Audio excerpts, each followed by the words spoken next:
Football টুর্নামেন্টকে কেন্দ্র করে ফরিদপুরের সংঘর্ষে ২০ গ্রামের মানুষ, টিয়ারশেল নিক্ষেপ, ৫ পুলিশ সহ আহত অনেকে। চুয়াডাঙ্গায় মোটরসাইকেলের ধাক্কায় মায়ের কোল থেকে ছিটকে শিশুর মৃত্যু। নড়াইলে পানিতে ডুবে প্রাণ গেল ৩ বছরের শিশুর। দেশ জুড়ে ভিটামিন এ প্লাস ক্যাম্পেইন, একদিনে পেল ২,৪০,০০,০০০ বেশি শিশু। দুর্গম অঞ্চলে চলবে ৪ দিন। নতুন নতুন কৌশলে চলছে বিএসএফ এর পুশিং চেষ্টা। সীমান্তে বাড়ছে অস্থিরতা। বিজিবি স্থানীয়দের সহায়তায় ফেরত নিতে বাধ্য হচ্ছে ভারত। নিষেধাজ্ঞা অমান্য করে পদ্মায় বালু উত্তোলনের মহোৎসব। রাজনৈতিক ছত্রছায়ায় কোটি টাকা লুট। অস্ত্রের মহড়া, সংঘর্ষে আতঙ্কে জনপদ। স্বাগত স্টার বাংলায়, সঙ্গে আছি সর্দার মোহাম্মদ আরিফ। এতক্ষণ শিরোনাম দেখছিলেন। ফরিদপুরের ভাঙায় ফুটবল টুর্নামেন্টে অতিথিদের দাওয়াত নিয়ে বিরোধের জেরে হয়েছে রক্তক্ষয়ী সংঘর্ষ। প্রায় ৫ ঘন্টা ধরে চলা সংঘর্ষে ৫ পুলিশ সদস্য সহ আহত হয়েছেন অন্তত ২০ জন। সংঘর্ষের জেরে প্রায় ৩ ঘন্টা যান চলাচল বন্ধ ছিল ফরিদপুর বরিশাল মহাসড়কে। ফরিদপুরে ভাঙ্গার পুকুরিয়া বাসস্ট্যান্ড এলাকা। দিনের আলো ফুটতেই অস্ত্রসজ্জিত হয়ে সংঘর্ষে জড়ায় প্রায় ২০ গ্রামের মানুষ। ধীরে ধীরে বেলা গড়াতে থাকে, সংঘর্ষও চলতে থাকে। পরিস্থিতি নিয়ন্ত্রণে টিয়ার সেল ছোড়ে পুলিশ, তবে কাজ হয়নি তাতে। উভয় পক্ষের ধাওয়া পাল্টা ধাওয়া আর ইটপাটকেল নিক্ষেপে রণক্ষেত্রে পরিণত হয় পুরো এলাকা। ইটপাটকেলের আঘাতে আহত হন ৫ পুলিশ সদস্য। দোকানপাট বন্ধ, অনেক দোকান ক্ষতিগ্রস্ত হয়েছে, অনেকেই গাড়ি ঘোড়া ভাঙচুর হয়েছে, তারপরে ইটপাট খেলে অনেকে আক্রান্ত হয়েছে। গতকালকে যে এই রাতে থেকে থানার কর্মকর্তারা এটা চেষ্টা করছে মিটানোর জন্য। সকালবেলা মানিকদা ইউনিয়নের যে ৪ গ্রামের লোকজন এরাও এসে উপস্থিত হয়, যাতে দূরের লোকজন এরা এসে স্ট্যান্ডে কোনো আক্রমণ করতে না পারে। কিন্তু তারপরেও যেটা ঘটার সেটা তো ঘটেই গেল। আমি হামিদি বাস স্ট্যান্ডে দীর্ঘ ৪ থেকে ৫ ঘন্টা বাসে বসা ছিলাম। পরে বিরক্ত হয়ে আমি বাস থেকে নেমে পড়ি। তারপর আর ফরিদপুর যাওয়া না, আমি এখন এখানে অবস্থান করছি। পরিস্থিতি আরও উত্তপ্ত হয়ে উঠলে পিছু হটতে বাধ্য হয় পুলিশ। সংঘর্ষকারীরা ফরিদপুর বরিশাল মহাসড়ক দখলে নিয়ে যান চলাচল বন্ধ করে দেয়। অতিরিক্ত পুলিশ মোতায়েনের পর বেলা 12:30টার দিকে নিয়ন্ত্রণে আসে পরিস্থিতি। ধীরে ধীরে মহাসড়কে স্বাভাবিক হয় যান চলাচল। এই কমিটি নিয়ে কে কমিটিতে থাকবে না থাকবে এই নিয়ে তাদের মধ্যে কিছুটা মনোমালিন্য ছিল। এছাড়াও পুকুরে স্ট্যান্ডটা নিয়ে একটু সমস্যা আছে। 8টা সাড়ে 8টার দিকে উভয় পক্ষেরই প্রায় হাজার লোক নিয়ে তারা অলরেডি দেশীয় অস্ত্রশস্ত্র সহ তারা শোডাউন করতেছে। দুপক্ষের এই ঝামেলা থামানোর গিয়ে আমাদের কিছু পুলিশ সদস্য অলরেডি দেশীয় অস্ত্র বা ওই যে ইটের আঘাতে কিছুটা আহত হয়েছে। শনিবার হামিরদি ইউনিয়নে একটি মাদক বিরোধী ফুটবল খেলার আয়োজন করা হয়। অনুষ্ঠানে অতিথি দাওয়াত দেয়া নিয়ে বিরোধ থেকেই এমন রক্তক্ষয়ী সংঘর্ষ। আহত উভয় পক্ষের বেশ কিছু মানুষ। Desk report, star news. দর্শক, সংঘর্ষের বিশেষ সবশেষ খবর জানাতে যুক্ত হচ্ছেন সহকর্মী আরিফুজ্জামান হিমন। হিমন, আমরা সকাল থেকেই আপনি সংবাদ সংগ্রহ করছিলেন এই সংঘর্ষের সবশেষে যে পরিস্থিতি এলাকায় কেমন, এবং একই সঙ্গে এই ঘটনায় কোনো মামলা হয়েছে কিনা, আহত যারা ছিল তাদের শারীরিক অবস্থা কি, জানাবেন বিস্তারিত আমাদের।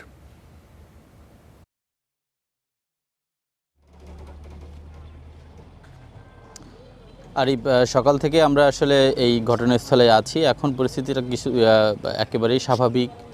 পুলিশের বিভিন্ন পর্যায়ের আনসার এবং র্যাব সদস্যরাও কিন্তু এসেছিলেন এবং পরবর্তীতে তাদের হস্তক্ষেপে পরিবেশ কিছুটা শান্ত হয়। এখন যান চলাচলও স্বাভাবিক আছে, মানুষের জীবনযাত্রা সেটিও স্বাভাবিক।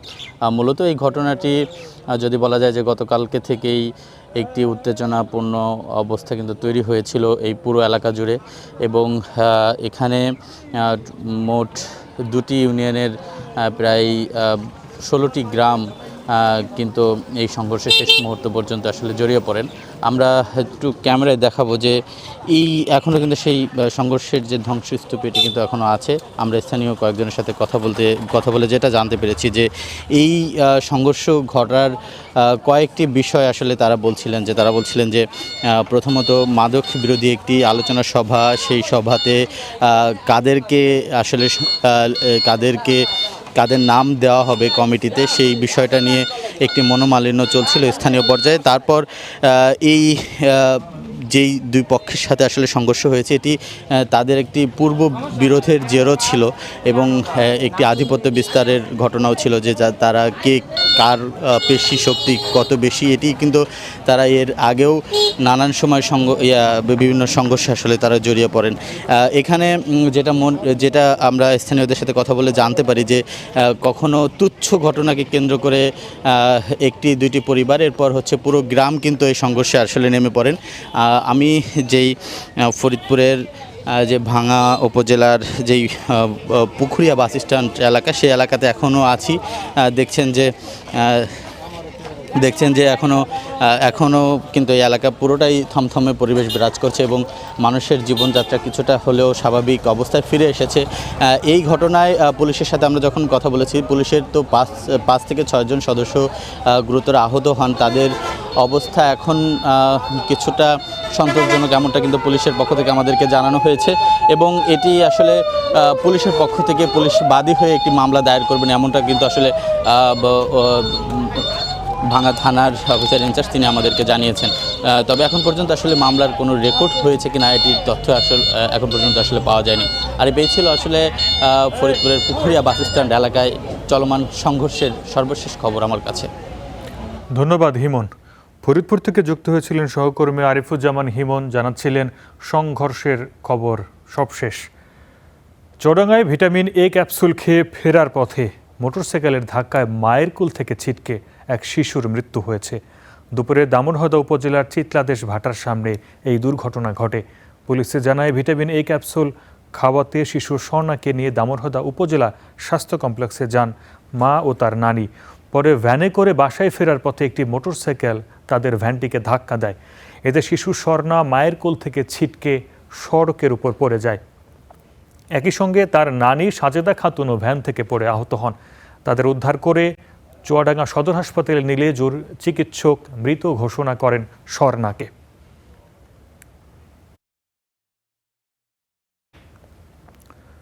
নড়াইলের লোহাগাড়া উপজেলায় পানিতে ডুবে নুসরাত নামে 3.5 বছরের এক শিশুর মৃত্যু হয়েছে। রোববার সকালে হালদা গ্রামে দুর্ঘটনা ঘটে।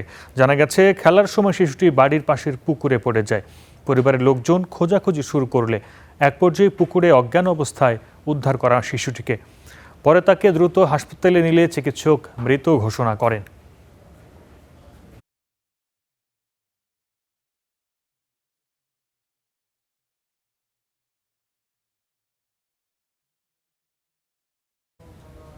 প্রায় 14 মাস পর দেশব্যাপী খাওয়ানো হচ্ছে ভিটামিন এ ক্যাপসুল।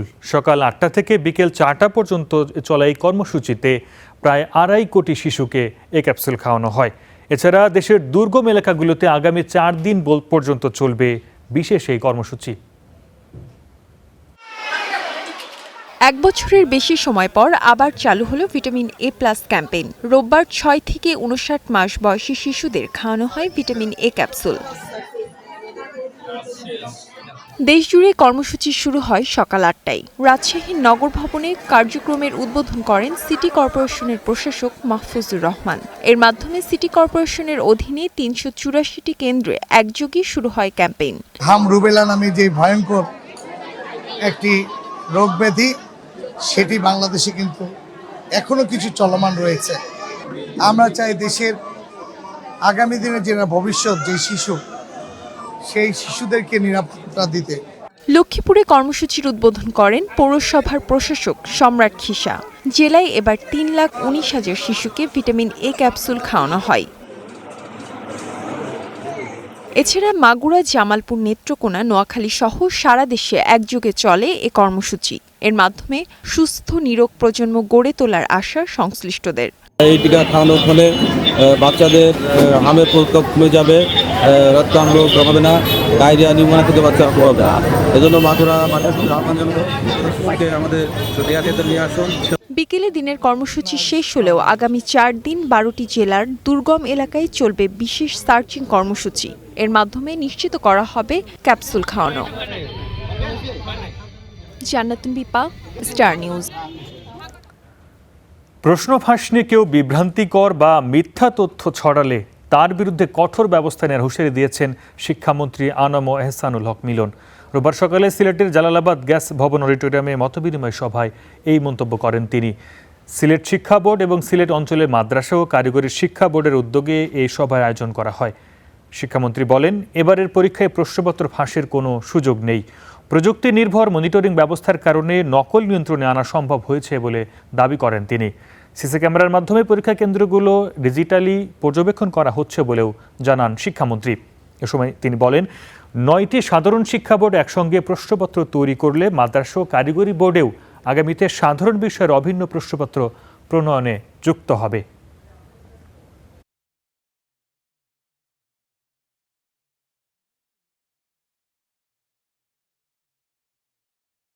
আপনি প্রোপাগান্ডা করবেন, আমাদের শিক্ষা ব্যবস্থাকে ধ্বংস করবেন, আপনি ভাইরাল হবেন, আর আমরা সবাই কি চুপ করে বসে থাকতে পারি?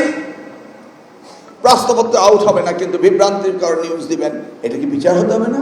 এই জন্য সাইবার অ্যাক্টের পরিবর্তন হচ্ছে এবং আমাদের আইনেও রয়েছে যে এই ধরনের বিভ্রান্তিকর নিউজ যারা দিবে তাদেরকে দণ্ডনীয় অপরাধ হিসেবে না হবে। থামছেই না পুশিন, দেখা যাচ্ছে নতুন নতুন কৌশল।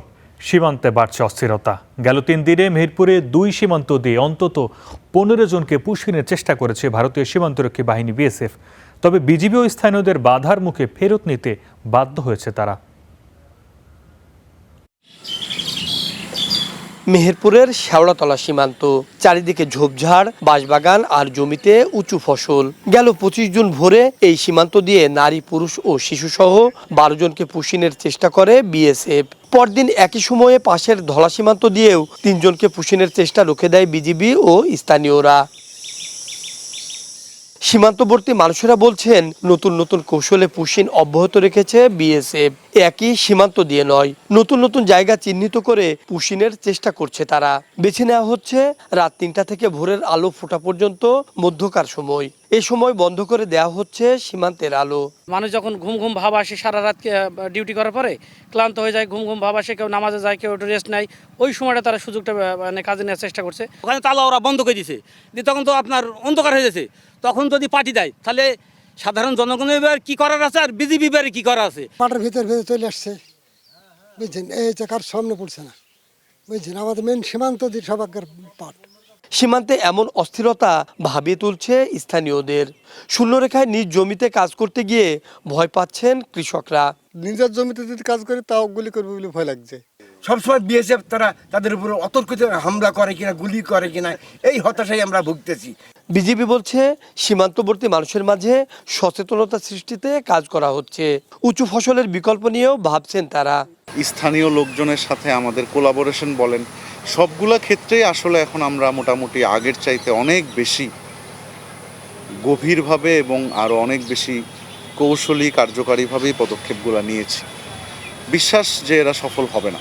পুশিন রোধে সতর্ক অবস্থানে আছে বিজিবি, বাড়ানো হয়েছে নজরদারি।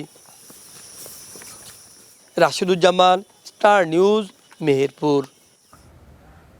দর্শক, সীমান্ত পরিস্থিতির সবশেষ খবর জানতে মেহেরপুর থেকে যোগ দেব সহকর্মী রাশেদুজ্জামানের সঙ্গে। রাশেদ, কয়েকদিন ধরে মেহেরপুরের বিভিন্ন সীমান্ত এলাকা দিয়ে পুশিনের চেষ্টা করা হচ্ছে। আজকে এই পরিস্থিতি কি, এবং স্থানীয়রা যে এতদিন ধরে বিজিবির সঙ্গে টহল দিচ্ছিল তারা আজও আছে কিনা জানাবেন আমাদের বিস্তারিত।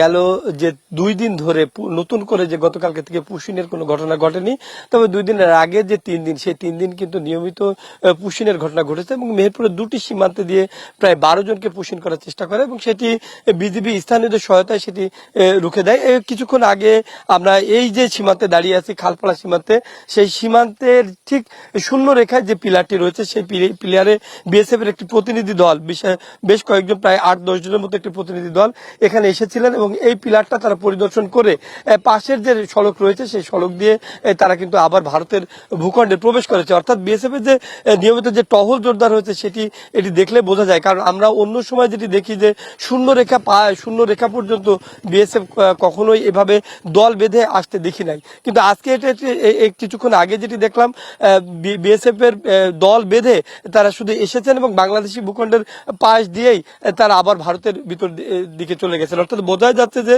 এই পুশিনকে কেন্দ্র করে বিএসএফ এর যে তৎপরতা, এখানকার স্থানীয় যারা বলছেন যে তাদের টহল বাড়ানো হয়েছে, তাদের সংখ্যা বাড়ানো হয়েছে এবং ওপারে অনেককেই পুশিন করার জন্য নিয়ে রাখা হয়েছে।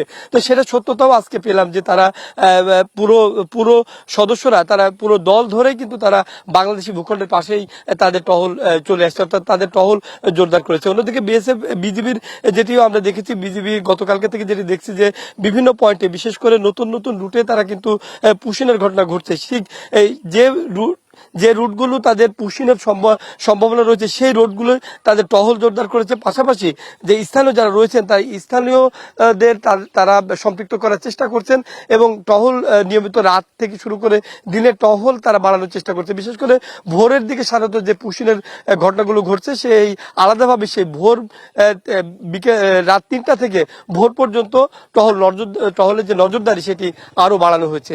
তো এখানে এই ছিল সীমান্তের সর্বশেষ পরিস্থিতি। আরিফ, ধন্যবাদ রাশাদ। এর মধ্যে আমাদের সঙ্গে কুড়িগ্রাম থেকে যোগ দিয়েছেন সহকর্মী মোহাম্মদ জোবাইর। সবশেষ পরিস্থিতির সীমান্তের জানবো তার কাছ থেকে।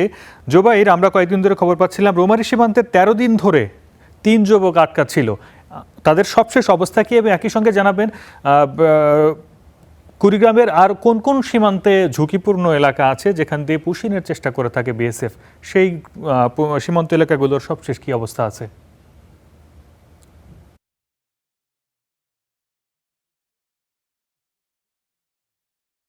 জানিয়ে রাখি, কুড়িগ্রামের যে রৌমারী সীমান্ত রয়েছে এটি কিন্তু বেশ ঝুঁকিপূর্ণ। অর্থাৎ যদিও এই কুড়িগ্রামের রৌমারী এবং রাজীবপুর দুটি সীমান্ত কুড়িগ্রামের অংশ হয়, তারপরেও এটি নদী বিচ্ছিন্ন হওয়াতে এগুলো কিন্তু কুড়িগ্রামের যে বিজিবি তারা কিন্তু নিয়ন্ত্রণ করে না।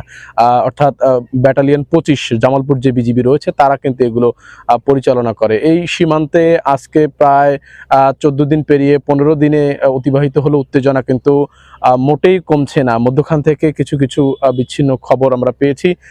জানিয়ে রেখে যে গত 14ই জুন রোববার সকাল 6:30 কিন্তু রৌমারীর বন্ধুরচর যে সীমান্ত রয়েছে সেখানে 3 জনকে পুশিন করে ভারতীয় যে সীমান্তরক্ষী বাহিনী তারা। সেই 14 জুন থেকে আজ 28 তারিখ মাসের একদম শেষ সময় এখন পর্যন্ত তারা কিন্তু সীমান্তের সেই অবস্থানেই রয়েছেন। তাদেরকে এখন পর্যন্ত ভারত বা বাংলাদেশ কোনো দেশই কিন্তু গ্রহণ করেনি। মধ্যখান থেকে কয়েকটি পতাকা বৈঠক হয়েছে, সেখানে কিন্তু কোনো সুরাহা মেলেনি। বিজিবি যেমনটি জানিয়েছেন যে কোনোভাবে অবৈধভাবে প্রবেশ করা কাউকে বাংলাদেশ গ্রহণ করবে না বা তারা প্রবেশ করতে দেবেন না। তারা যেমনটি বলছেন যে যদি তারা বাংলাদেশি হয়েও থাকে তাহলে আইনানুগ যে প্রক্রিয়া রয়েছে সেই প্রক্রিয়া অনুযায়ী তাদেরকে বাংলাদেশে প্রবেশের সুযোগ তারা দেবেন, কিন্তু অন্যথায় কোনো বেআইনি পদ্ধতিতে তারা কিন্তু সেই সুযোগ তাদেরকে দেবেন না। সীমান্তে প্রতিদিনই রোদ ঝড় বৃষ্টি উপেক্ষা করে তারা খুবই নাজুক জীবনযাপন করছেন। তবে তার পার্শ্ববর্তী যে আরও একটি সীমান্ত রয়েছে 1060 নম্বর পিলার অর্থাৎ গয়টারপাড়া যে সীমান্ত, সেখানেও একই সময় কিন্তু আরও 6 জনকে বিএসএফ পুশিন করে গত রোববার। তবে তাদের 6 জনের আস্তে আস্তে কিন্তু আমরা প্রথম দেখি একই পরিবারের 4 জনকে সেখান থেকে সরিয়ে নেওয়া হয়, পরবর্তীতে আরও 2 জনকে সরিয়ে নেওয়া হয়। তবে তাদেরকে কোথায় সরিয়ে নেওয়া হয়েছে বা তারা কোথায় গিয়েছে এখন বন্দুক উদ্দেশ্যের সন্ধান বিজিবি আমাদেরকে জানায়নি। এ ব্যাপারে আমরা একাধিকবার তাদের সাথে কথা বলার চেষ্টা করেছি, তারা কিন্তু মুখ খুলতে রাজি হননি। সেই সীমান্তে এখন কেউ নেই, তবে তার পার্শ্ববর্তী যে বন্ধুরচর সীমান্ত রয়েছে 1066 নম্বর পিলার, সেই সীমান্তের পার্শ্ববর্তী যে 3 জন এখন পর্যন্ত রয়েছেন তাদের আসলে কি হবে সে ব্যাপারে আমরা একাধিকবার জামালপুর বিজিবির সাথে কথা বলেছি। তারা আমাদেরকে জানিয়েছেন যে বেশ কয়েকবার পতাকা বৈঠক হয়েছে ভারতীয় যে সীমান্তরক্ষী বাহিনী, তারা কিন্তু এ ব্যাপারে কোনো দুই পক্ষই কোনো প্রকার সিদ্ধান্তে পৌঁছতে পারেনি। তো অর্থাৎ আজ বিকেল পর্যন্ত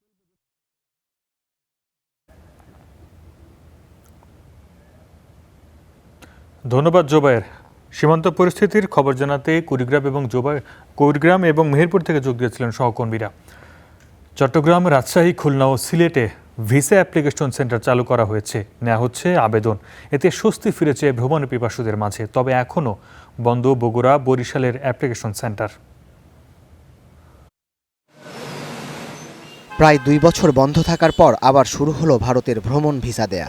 ঢাকার পাশাপাশি আবেদন নিচ্ছে চট্টগ্রাম, রাজশাহী, খুলনা ও সিলেটের ভিসা অ্যাপ্লিকেশন সেন্টার। এতে রোববার সকাল থেকেই খুলনার কেন্দ্রে আসতে থাকেন ভিসা প্রত্যাশীরা। দিল্লির ভিসা চালুর সিদ্ধান্তে প্রসেসিং এজেন্সিগুলো খুশি হলেও হয়রানির শঙ্কা কাটেনি ভিসা প্রত্যাশীদের। এটা আমাদের জন্য খুবই ভালো আর কি, যে ভ্রমণ ভিসাটা ছাড়ছে বা লোকজনও আসতেছে প্রচুর ভিসা করার জন্য।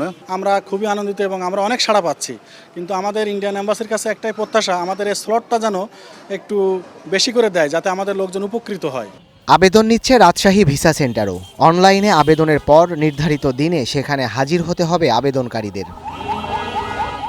খুলেছে সিলেটের সোবহানি ঘাটের ভিসা সেন্টারও, তবে আবেদনকারীদের ফাইল জমা নেওয়া হবে সোমবার থেকে।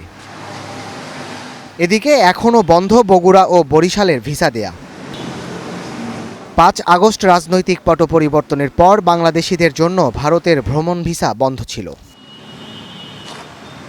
Desk report, star News. পরকের জেরে ইতালির রোমে নোয়াখালীর একই পরিবারের 3 সদস্যকে হত্যা করা হয়েছে, এমনটাই মনে করেন প্রবাসী বাংলাদেশি এবং নিহতদের গ্রামের থাকার প্রতিবেশীরা। অভিযুক্তের ফেসবুক পোস্টকে ঘিরেই শুরু হয় সন্দেহের সূত্রপাত। এই ঘটনায় একজনকে আটক করেছে রোম পুলিশ। দ্রুত আসামিকে বিচারের মুখোমুখি করার দাবি জানিয়েছেন নিহতের স্বজনরা।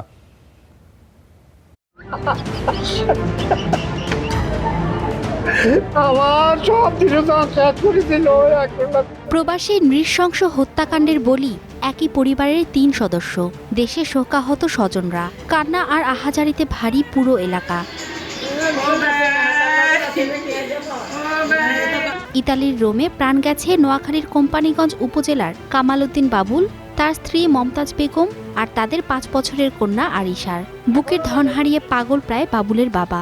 আমি একা যাবো, একা সঙ্গে কেউ যাবে না, ফানির বেবি হারালে খেয়ে আসবে না, সবাই মৃত্যু একদম বহন করতে হবে।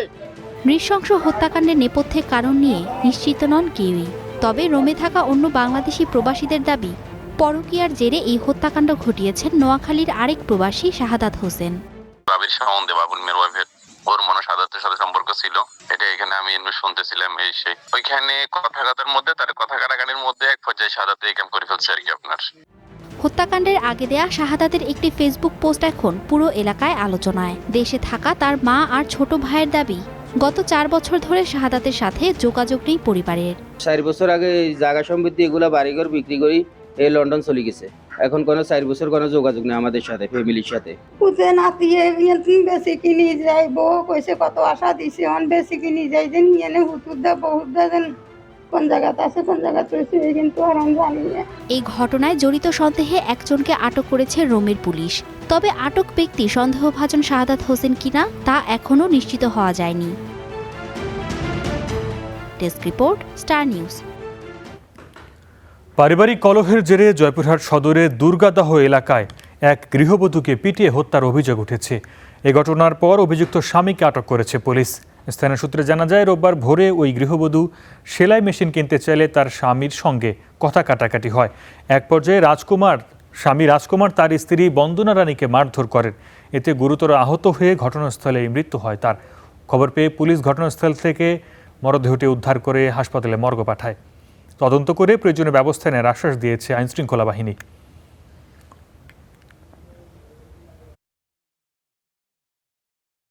সরকারি সিদ্ধান্তকে বৃদ্ধাঙ্গুলি দেখিয়ে অবাধে চলছে পদ্মা নদীর বালু উত্তোলন।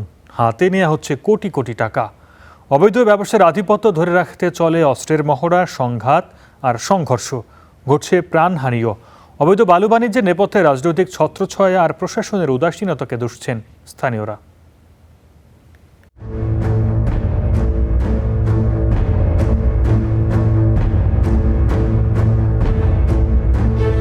উত্তাল পদ্মার বুকে স্পিডবোট ও নৌযান নিয়ে পাবনায় এমন অস্ত্রের মহড়া নিত্যদিনকার। নদীর বুকে অবৈধ বালু উত্তোলন ঘিরে দখল, সংঘাত আর রক্তপাতে নৈরাজ্যের জনপদ পাবনার চরাঞ্চল। প্রায়ই চলে এমন গোলাগুলি, সংঘর্ষ, দ্বন্দ্ব, সংঘাতে অহরহ ঝরছে প্রাণ, তবু থেমে নেই বালু খেকোদের উৎপাত। পদ্মার পাবনা, রাজবাড়ী, কুষ্টিয়া, নাটোর, রাজশাহী অঞ্চল পরিণত হয়েছে সন্ত্রাসের নৌরুটে। যে দস্যুরা এই এলাকায় ক্ষয়ক্ষতি করছে তাদেরকে অবশ্যই ধরিয়ে ফাঁসির ব্যবস্থা করেন। আমাদের বিশাল ক্ষতি হতেছে, এমন ক্ষতি হতে আমার বাঁচার মতন কাজ নেই। আমরা কৃষক মানুষ, সরকার পরিবর্তনের পর পদ্মার বুক থেকে বালু উত্তোলন বন্ধ ঘোষণা করে প্রশাসন। অথচ সরকারি সিদ্ধান্তকে বৃদ্ধাঙ্গুলি দেখিয়ে গোপনে বা রাতের আধারে চলে কোটি কোটি টাকার অবৈধ বালু উত্তোলন। আর অবৈধ এই ব্যবসার নিয়ন্ত্রণ ঘিরে পাবনার ঈশ্বরদী ও নাটোরের লালপুর থেকে দুজনের গুলিবিদ্ধ মরদেহ উদ্ধার করে পুলিশ। সব শেষ গেল শুক্রবার এই নৈরাজ্যের বলি বিএনপি কর্মী মঞ্জু শেখ। কিছু অসাধু রাজনীতিবিদ আছে, তাদের নেতৃত্বে এইসব বালু তুলে শত বিঘে জমি, আপনার স্পটে গেলে দেখতেন যে কত বড় সন্নিহা পাড়ি, হাজার হাজার কলা বাগান, ক্ষেত, ফসলের জমি ভাঙিয়ে একবার বিলীন হয়ে যাচ্ছে। আমরা কার কাছে বিচার দেবো? আসলে বিচার দেওয়ার মতন তো কেউ নাই। আমরা মনে করছিলাম যে ফ্যাসিস্ট চলে গেলে দেশটা ভালো হবে, আসলে দেশ ভালো হওয়ার মতন লোক নাই। নেতা কর্মী বালু মহলের সাথে পূর্বেও ছিল না, এখনো নাই, এবং অন্তর্বর্তীকালীন সরকারের সময় এবং বর্তমান বিএনপির সময়ে একটি নামও আপনারা বলতে পারবেন না যে নামটা বালু উত্তোলন করছে যে বিএনপি করে। বালু ব্যবসাকে ঘিরে নদী ও চরাঞ্চলে এ পর্যন্ত বহু প্রাণহানি ঘটলেও তার সঠিক পরিসংখ্যান নেই প্রশাসনের কাছে। তবে প্রশাসনের দাবি অবৈধ বালু উত্তোলন বন্ধে চলছে নিয়মিত অভিযান। এই বালু উত্তোলন কার্যক্রমকে সম্পূর্ণ আমরা নিষিদ্ধ এবং এটাকে আমরা বন্ধ করার জন্য আমাদের যে প্রশাসনিক কার্যক্রম, জেলা প্রশাসনের সাথে আমাদের যে সমন্বয়, এর মাধ্যমে আমরা এই কাজটা করে যাচ্ছি। যেহেতু এই জায়গাগুলো চরাঞ্চল, দুর্গম, এবং এটারই অনেক যারা অসাধু মানুষ তারা এটার সুযোগ গ্রহণ করে থাকে। তবে জেলা পুলিশ, জেলা প্রশাসন সর্বদাই এটার বিষয়ে সোচ্চার অবস্থান বজায় রাখে। অবৈধ ও অপরিকল্পিত বালু উত্তোলনে ক্ষতিগ্রস্ত হচ্ছে নদীর তলদেশ। গতিপথ পরিবর্তনের পাশাপাশি বেড়েছে ভাঙনের তীব্রতা। প্রতিনিয়ত নদীগর্ভে বিলীন হচ্ছে কৃষি জমি ও বসতভিটা। Desk report, star News. নির্মাণ সামগ্রীর মূল্য বৃদ্ধি এবং উপযুক্ত মজুরির অভাবে প্রতিনিয়ত চলছে লড়াই। নেই কোনো সরকারি পৃষ্ঠপোষকতা, আর সেই কারণে দুর্বিষহ এক জীবন পার করছেন সুনামগঞ্জের নৌকা নির্মাণ শ্রমিকরা। যদিও তাদের জীবনমান উন্নয়নের সহায়তার আশ্বাস দিয়েছে জেলা প্রশাসন। একটি গ্রামের সকাল শুরু হয় হাতুড়ির ঠক ঠক শব্দে। বাতাসে ভেসে আসে কাঠের গন্ধ। সুনামগঞ্জ সদর উপজেলার মাইজবাড়ি গ্রামে এ যেন প্রতিদিনের চেনা দৃশ্য। পূর্বপুরুষদের দেখানো পথ ধরে প্রায় ২৫০ বছর ধরে এখানকার মানুষ তৈরি করে আসছেন নৌকা। কিন্তু নির্মাণ ব্যয় বাড়লেও বাড়েনি তাদের মজুরি ও শ্রম ঘামের দাম। নৌকার ব্যবসাটা প্রায় মনে হয় আমরা বাপ দাদার আমল থেকে শুরু হয়েছে।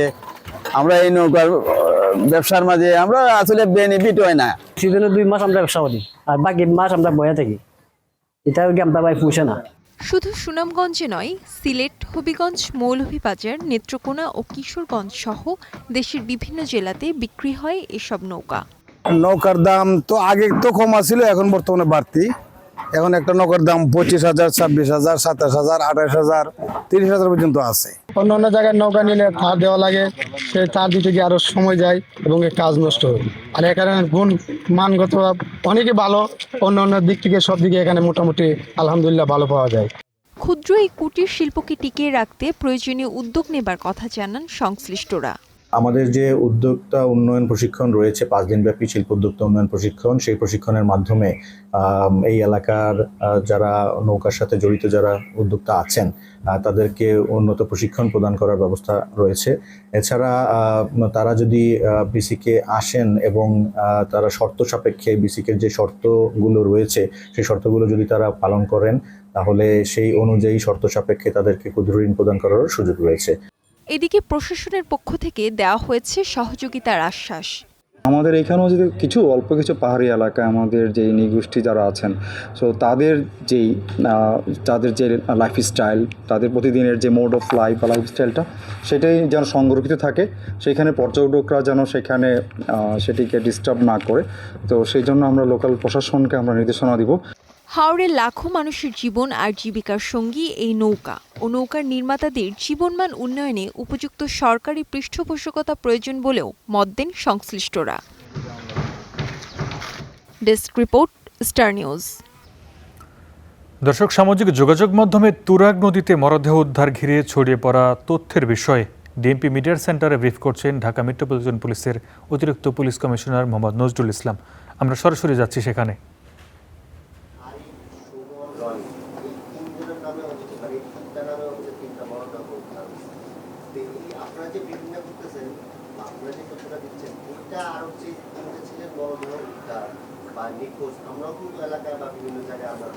রাইট।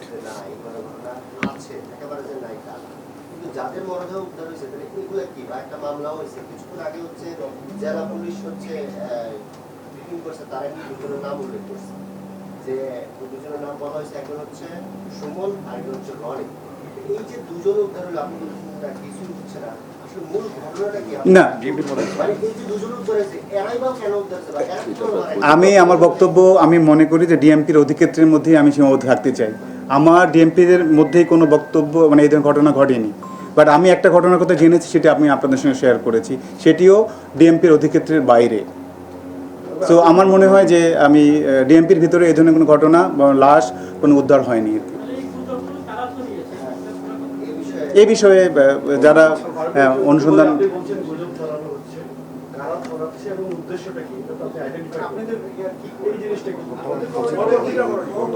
না স্বাভাবিকভাবেই যদি যারা এই ধরনের গুজব ছড়াবে তাদের বিষয়ে আমাদের যারা সংশ্লিষ্ট ইউনিট আছে তারা অবশ্যই কাজ করছে এবং তারা কারা করছে তারা এটা বের করে নিয়ে আসবে। আমরা তদন্ত সাপেক্ষে সেটি চলে আসবে।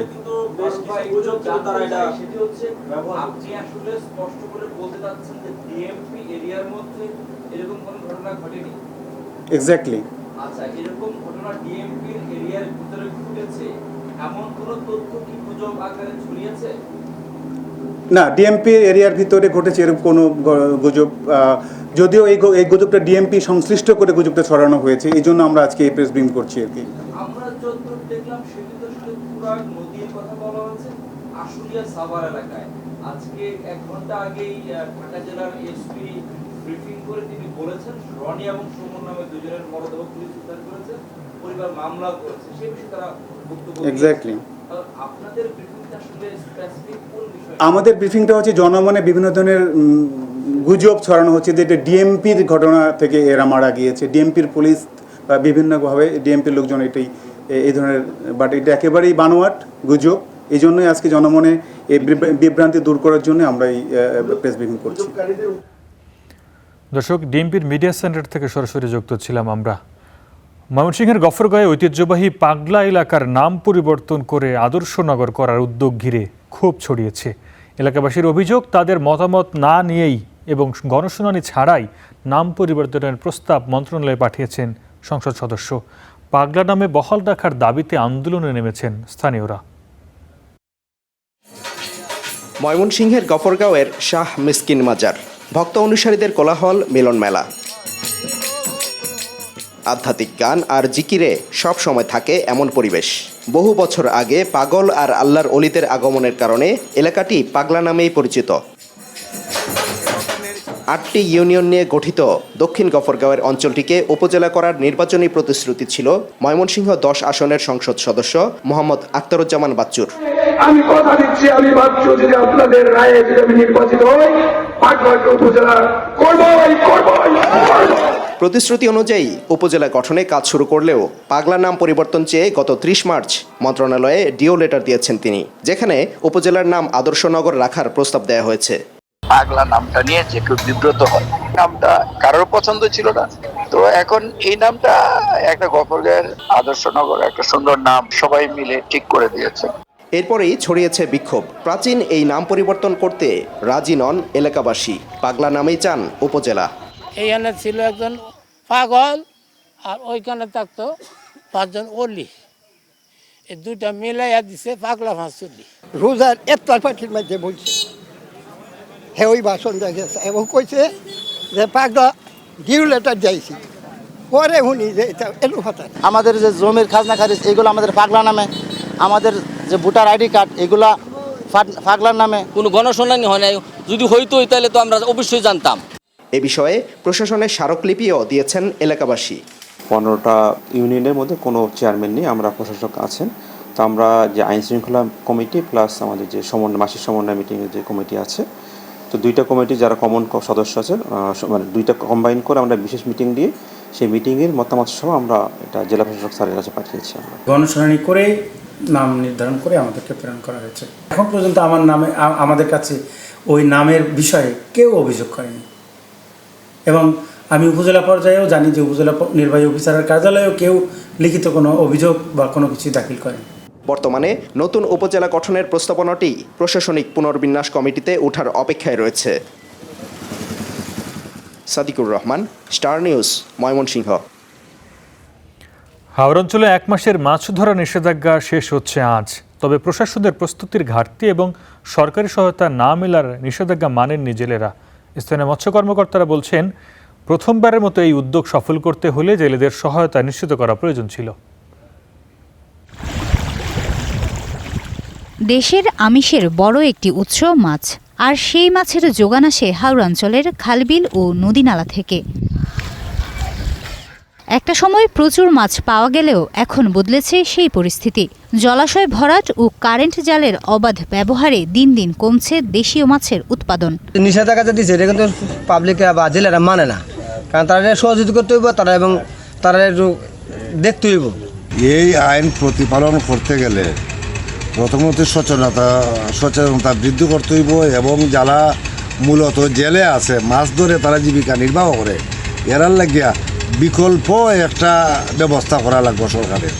এমন বাস্তবতায় মৎস্য সম্পদ রক্ষায় এবারই প্রথম 29 মে থেকে 28 জুন পর্যন্ত 1 মাসের নিষেধাজ্ঞা দেয় মৎস্য অধিদপ্তর। তবে জীবন ও জীবিকার টানাপোড়েনে উপেক্ষিত হয় নিষেধাজ্ঞা, চলে জেলেদের মাছ শিকার। তবে কেন, সেই ব্যাখ্যাও দেয় তারা। দরকার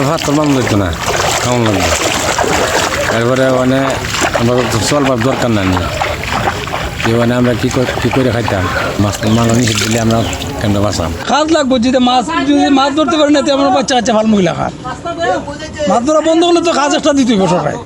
নিষেধাজ্ঞা চলাকালীন সময়ে জেলেদের সরকারিভাবে সহায়তার দাবিও জানান অনেকেই। সরকারকে শুধু এইভাবে একটা নির্দেশ দিলে চলে না, প্রয়োজনীয় ব্যবস্থা নিতে হবে, জেলেদেরকে সাহায্য করতে হবে, তাদেরকে প্রণোদনা দিতে হবে, তাহলেই হয়তো মাছের সম্পদ রক্ষা করা হবে। জনসচেতনতার পাশাপাশি জেলেদের জন্য উপযুক্ত প্রণোদনা প্রয়োজন বলেও মত দেন এই মৎস্য কর্মকর্তা। মাছ ধরার নিষেধাজ্ঞাটাকে আরো সুন্দরভাবে বাস্তবায়ন করতে গেলে আমাদের আসলে সবাইকে এই বিষয়ে এগিয়ে আসতে হবে। জেলেদের বিকল্প কর্মসংস্থান যদি করা যায়, তাদেরকে মাছ ধরা পেশা ব্যতীত অন্য কোনো আয় রোজগারের অন্য কোনো পথে যদি তাদেরকে দক্ষতা অর্জন করানো যায়। সুনামগঞ্জ জেলায় 90,000 নিবন্ধিত সহ প্রত্যক্ষ পরোক্ষভাবে মাছ ধরার সাথে সম্পৃক্ত রয়েছেন 1,20,000 জেলে।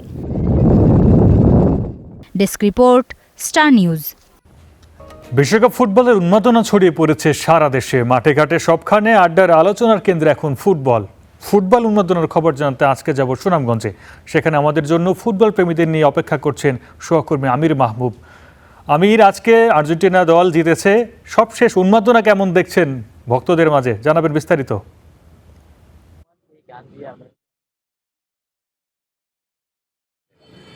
আরিফ, আপনাকে যদি বলি, দেখুন যে সুনামগঞ্জ সহ গোটা বাংলাদেশে কিন্তু বিশ্বকাপের উন্মাদনা ছড়িয়ে পড়েছে। এটি বাংলাদেশ বললে ভুল হবে, গোটা পৃথিবীতেই ছড়িয়ে পড়েছে।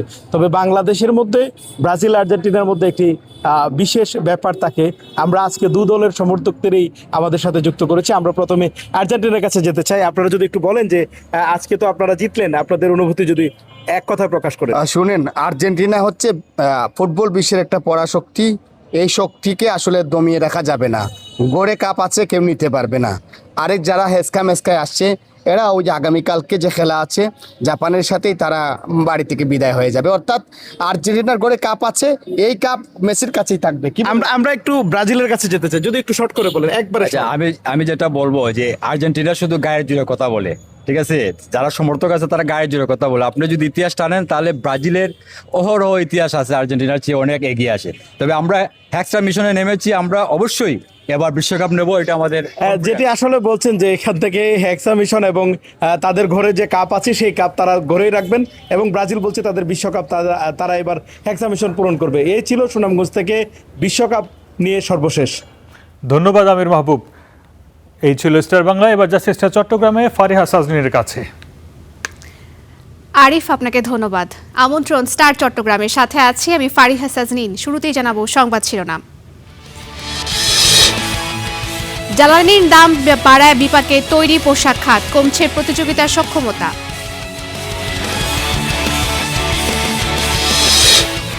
টেকনাফে অস্ত্রের মুখে বাড়ি থেকে পল্লী চিকিৎসককে অপহরণ, আতঙ্কে স্থানীয়রা।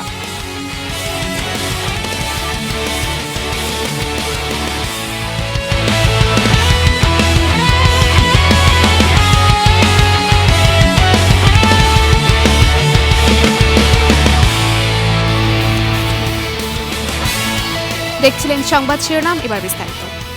সংকটের পাশাপাশি বেড়েছে গ্যাস বিদ্যুতের মূল্য। এর ধাক্কা লাগতে শুরু করেছে দেশের প্রধান রপ্তানি পণ্য তৈরি পোশাকে। ব্যবসায়ীরা বলছেন উৎপাদন ব্যয় বেড়ে যাওয়ায় বিশ্ববাজারের প্রতিযোগী দেশের তুলনায় পিছিয়ে পড়ছেন তারা। বাড়তি খরচ সামাল দিতে না পেরে অনেক কারখানার উৎপাদন নেমে এসেছে অর্ধেকে। বন্ধ হয়ে গেছে বাণিজ্যিক রাজধানী চট্টগ্রামের বহু মাঝারি কারখানা। আরও জানাচ্ছেন সৈয়দ তামিম মাহমুদ। কালুরঘাট বিসিক শিল্প এলাকার মোস্তফা গার্মেন্টস ইন্ডাস্ট্রিজ, যেখানে যুক্তরাষ্ট্রের ক্রেতাদের জন্য তৈরি হচ্ছে জ্যাকেট। প্রতিষ্ঠানটির পরিচালক বলছেন, সম্প্রতি বিদ্যুৎ ও জ্বালানির দাম বাড়ানোর আগে একটি জ্যাকেটে উৎপাদন খরচ ছিল $5 থেকে $5.5। মূল্যবৃদ্ধির পরে বেড়ে হয়েছে $5.70 থেকে 80 সেন্ট। একইভাবে টি শার্ট ও ডেনিম পণ্য বানাতেও খরচ বেড়েছে অন্তত 10%। ফলে ক্রয়াদেশ হারানোর শঙ্কায় রপ্তানিকারকরা। গ্যাস লাগে কেন স্পেশালি গার্মেন্টসে? শুধু আয়রনিংয়ের জন্য, স্টিম বা আমাদের বয়লার চালানোর জন্য। যেটা আমাদের বিকল্প হচ্ছে আমাদের ইলেকট্রিক বয়লার ইউজ করতে হচ্ছে 3 গুণ বেশি আমাদের খরচ দিয়ে। প্রতিটা গার্মেন্টস অ্যাটলিস্ট আয়রন করার জন্য তারা গ্যাসের কানেকশনটা পাবে ইমিডিয়েট অ্যাপ্লিকেশন করার সাথে সাথে।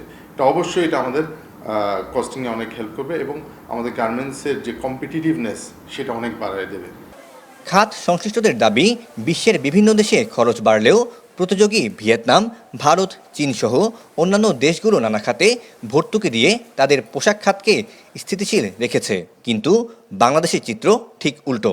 বর্তমান সরকার বিদেশি বিনিয়োগকারীদের জন্য আকৃষ্ট করার জন্য চেষ্টা করছেন, যেখানে দেশীয় বিনিয়োগকারীরা কিন্তু চ্যালেঞ্জের মুখে আছেন। যারা আমরা ধুকে ধুকে মরছি বা কস্টিং বৃদ্ধির পরে আমরা গভীর আতঙ্কের মধ্যে আছি বা চ্যালেঞ্জে আছি, কারণ আমি যদি অর্ডার ধরতে না পারি তাহলে তো আমার পক্ষে বসে বসে সেই বেতন দেওয়া, ব্যয় নির্ভর করার সেটার কোনো সক্ষমতা নাই, বরঞ্চ একদম লাইবিলিটি ডে বাই ডে বাড়বে।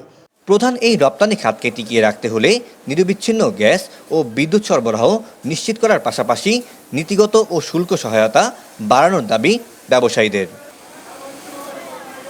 Syed Tamim Mahmud, star news, Chattogram. পাহাড়ের ফসল সংরক্ষণে বান্দরবান শহরের প্রায় 2 কোটি টাকা ব্যয় নির্মাণ করা হচ্ছে আধুনিক কোল্ড স্টোরেজ। এটি তৈরি হলে মৌসুমী কৃষিপণ্য পচনের হাত থেকে রক্ষা পাবে। ফল ও সবজি সংরক্ষণের ব্যবস্থার সুযোগ তৈরি হয়, খুশি প্রান্তিক কৃষকরা। কোটি টাকায় বান্দরবানে হিমাগার নির্মাণে রং করা পুরনো ভবন। অনেকদিন পড়ে থাকা ভবনটিতে কিছুদিন ধরে রঙের কাজ চলছে। পাহাড়ে উৎপাদিত আম, আনারস, কলা, কাজু বাদাম সহ বিভিন্ন কৃষিপণ্য সংরক্ষণে এই হিমাগার নির্মাণের উদ্যোগ নেওয়া হয়েছে। পাহাড়ি পরিবেশে ভালো ফলন ও সুস্বাদু হওয়ায় বাজারে চাহিদা থাকে তুঙ্গে। তবে এতদিন সংরক্ষণের ব্যবস্থা না থাকায় দ্রুত বাজারজাত করতে হচ্ছে অনেক পণ্য, নষ্ট হয় অনেক ফসল। এই হিমাগার নির্মাণে ফসলের পচন কমবে, বাজারের চাহিদা অনুযায়ী বিক্রির সুযোগ তৈরি হবে। কৃষকরা পাবেন তাদের উৎপাদিত পণ্যের ন্যায্য মূল্য। আজকে রাতে যদি রাখি, কালকে যদি নিয়ে যায়, আমরা আবার বিক্রি করতে পারতেছি। এটা আমাদের অনেক উপকার হবে। আমাদের মাল মাত্রা রাখার জন্য সুযোগ আসবে, এটাই বলতে চাচ্ছি আর কি। আমাদের ভাগ্যে ভালো হবে। বান্দরবানে তো আগে ছিল না কোল্ড স্টোর, আমাদের খুব প্রয়োজনীয় এটা বান্দরবানের জন্য। জেলা শহরের বাস স্টেশন এলাকায় 50 মেট্রিক টন ধারণ ক্ষমতা সম্পন্ন একটি কোল্ড স্টোরেজ নির্মাণের কাজ শুরু হয়। এরই মধ্যে জেনারেটর রুম, প্রি কুলিং চেম্বারের স্ট্যান্ড সুইচ প্যানেল বসানো সহ 80% কাজ শেষ হয়েছে। এই সংরক্ষণাগার দ্রুত চালু হলে উৎপাদনের আগ্রহ বাড়বে বলে আশা করছেন ব্যবসায়ীরা। আমাদের এখানে উৎপাদন হলে হয় মানুষ ঠিকমতো খেতে পারবে, নষ্ট হবে না, নষ্ট হওয়া থেকে বাঁচবে, কৃষক উপযুক্ত দাম পাবে। এটা যদি দ্রুত চালু হয় এই কৃষকের জন্য আর বান্দরবানবাসীর জন্য খুব উপকৃত হবে। কৃষকের লাই সাধারণ লাই বেশি ভালো হবে। হিমাগার নির্মাণে জেলার কৃষকদের ভাগ্যে আশার আলো দেখছেন সংশ্লিষ্টরা। সিজন শেষে পরবর্তী আরো 1 মাস 2 মাস পরবর্তীতে ওরা ফল ফলাদিগুলো বিক্রি করতে পারবে। বিক্রিত ফল ফলাদি থেকে তাদের আর্থিক উন্নয়ন সাধিত হবে। 1,85,00,000 টাকা ব্যয়ের প্রকল্পটি বাস্তবায়নের কাজ করছে ঠিকাদারি প্রতিষ্ঠান messrs Glen Valley. Desk report, star news.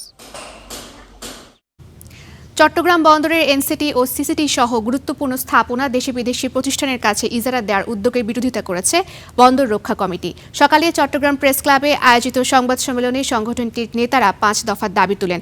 এ সময় নিউমরিং কন্টেইনার টার্মিনাল, এনসিটি ও চট্টগ্রাম কন্টেইনার টার্মিনাল, সিসিটি দেশি বিদেশি কোনো প্রতিষ্ঠানের কাছে ইজারা প্রদানের সকল উদ্যোগ অবিলম্বে বন্ধ করতে হবে বলে জানান। আগামী 1 জুলাই সমাবেশ ও মানববন্ধন কর্মসূচির ঘোষণা দেয় সংগঠনটি।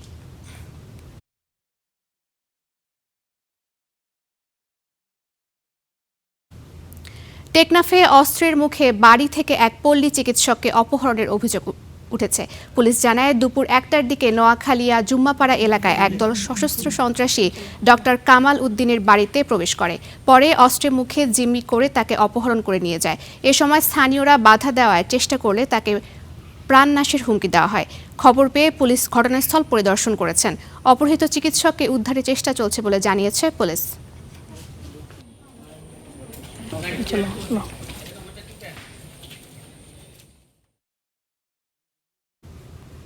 এ বিষয়ে সবশেষ জানাতে টেকনাফ থেকে যুক্ত হচ্ছেন সহকর্মী শহীদুল্লাহ।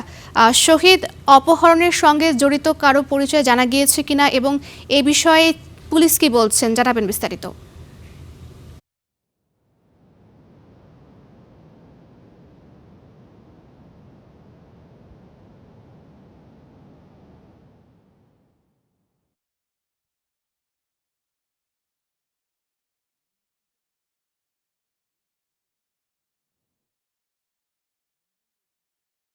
টেকনাফে দিন দুপুরে আজকে দুপুরের 1টার দিকে যারা সন্ত্রাসী পাহাড়ি সন্ত্রাসীরা রয়েছেন তারা টেকনাফের যে বাহারছড়া নোয়াখালীপাড়া রয়েছে সেখানে জুম্মাপাড়া এলাকাতে এসে ডাক্তার কামাল হোসেন নামে যে এক ব্যক্তিকে নিজ বাড়ি থেকে অস্ত্রের মুখে জিম্মি করে পাহাড়ের দিকে নিয়ে যাওয়া হয়।